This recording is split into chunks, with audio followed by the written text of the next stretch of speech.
My son clutched his head, tears streaking his face. "Dad, help me! It hurts so much!" His voice cracked, a sound no father should hear. I drove him through red lights, hands shaking on the wheel, as if speed alone could outrun whatever was clawing inside his skull. At the hospital, the doctor's face hardened the moment he read the scans. His words landed like steel. "Call the police immediately." The world slowed. My boy whimpered, curling against me, his body trembling as if something foreign lived beneath his skin. The doctor's tone carried no hesitation, no uncertainty. This wasn't an accident. When the officers arrived, their eyes met mine with questions I didn't want to answer, and yet I knew. My mother-in-law's house, her hands, her smile, the way she'd insisted he stay with her that night. It wasn't random, it was deliberate. We drove to her house with flashing lights bouncing against the windows. My son remained behind with the nurses, his small body hooked to tubes. The closer we came, the colder I grew. Memories pressed in, the way she had never liked me, the way her gaze lingered too long on my wife when she thought no one noticed. The small comments, the undermining, the jokes laced with venom. At her door, she greeted the officers with feigned confusion, her voice syrup sweet. "What's going on?" But I watched her eyes. They flicked, too quick, to the kitchen. The officers searched, opened drawers, examined bottles. One of them called out, voice sharp, "Sir, here." I stepped inside, saw the unlabeled vial, white powder clinging to the rim like frost. Her face changed, not shock, not fear, annoyance, as if being caught was just an inconvenience. And in that expression, my chest tightened. This wasn't just malice, this was personal. I said nothing. I couldn't, not yet. Words would have broken me open, and I needed control. Instead, I began piecing her world apart silently. I searched records, her prescriptions, her finances, bank statements that revealed quiet transfers to places that didn't make sense.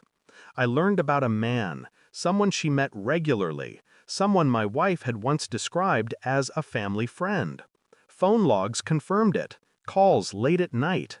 It wasn't just poison in a vial, it was poison in bloodlines, a deception older than I had suspected. I ordered a test kit, not for me this time, for my son. A question had been gnawing at me for years, buried under denial. His eyes didn't mirror mine. His smile curved like hers. I told no one. I moved like a shadow in my own house. My wife smiled at me across the dinner table, but her eyes darted when I looked too long. My mother-in-law visited once, standing at the doorway with false sympathy, asking about my son's recovery. Every word she spoke felt like venom wrapped in silk. I waited, calm, silent, until the results came.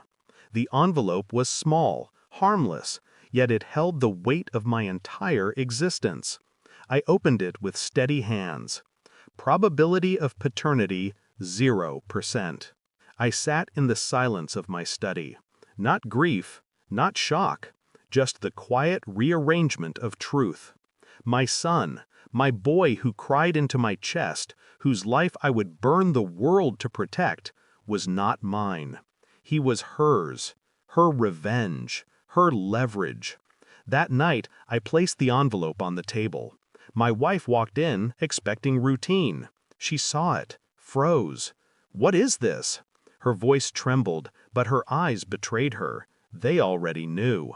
I leaned back. "Read it." She opened it. The paper slipped from her hand. Tears came, too quickly. "You don't understand." But I did.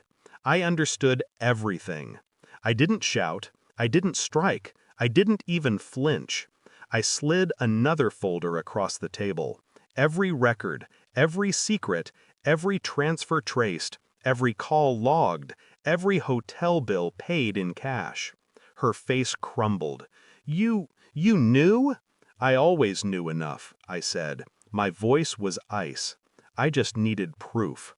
Her tears fell hard, but I felt nothing. Not pity, not anger, just clarity. You and your mother built this lie. You raised a child in deceit. You tried to erase me. She sobbed, reaching for me. My hand never moved. You didn't just betray me, you betrayed him. Her silence was louder than any confession. I left before dawn. My son still slept at the hospital, his small chest rising and falling. He would never know this night, not the way I did. And maybe that was mercy. The house behind me no longer belonged to me. It was a graveyard of illusions, walls soaked with betrayal. I walked into the cold morning air lighter, though scarred. The truth hadn't destroyed me. It had stripped me clean. I had no wife, no mother-in-law, no illusions. But I still had my son, whether blood agreed or not. And that was enough. Because she had lost everything the moment I stopped being blind. Thanks for watching. Don't forget to like, share, and comment. Subscribe now to Cheating Stories Insight World for more amazing stories.